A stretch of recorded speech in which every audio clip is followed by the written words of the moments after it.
everyone, Matt Petrie here.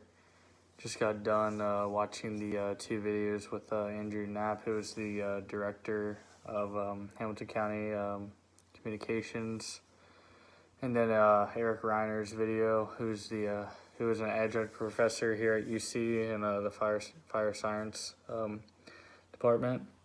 And with the first video with Andrew Knapp, just the first thing he talked about was just like communications and cybersecurity. And this is a topic that I'm not exactly like extremely familiar with.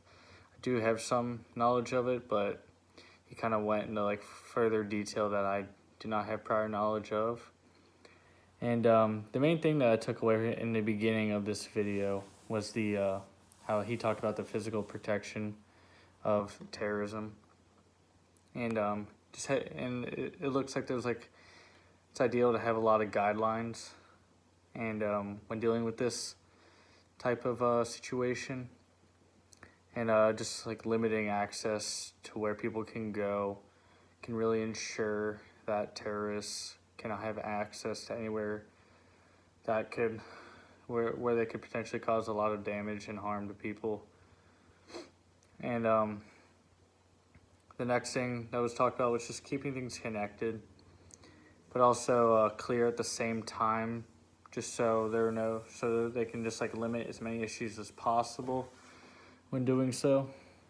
And then he also talked about teams being assembled that include members with a lot of experience in this type of field, and just to prevent hackers, terrorists, and so on and so forth. And this relates to my community because I'm not exactly sure if there are any teams like this, or if this like the information that he discussed in his video is prevalent in my community, or just like or if it's just single to Hamilton County alone, just in one area, or if it's spread out throughout the county itself and each communities like townships and villages. And then talking about Eric Reiner's video, he also gave excellent detail about how Deerfield Township's IT department goes about dealing with any threats, hacks, and other wrongdoings that terrorists are involved in. He talked about how they protect a lot of the city's sensitive data and information that needs to be protected very well, and it can't get in the wrong hands, or a lot of issues are going to occur. He also discussed a disaster backup program that was implemented this year.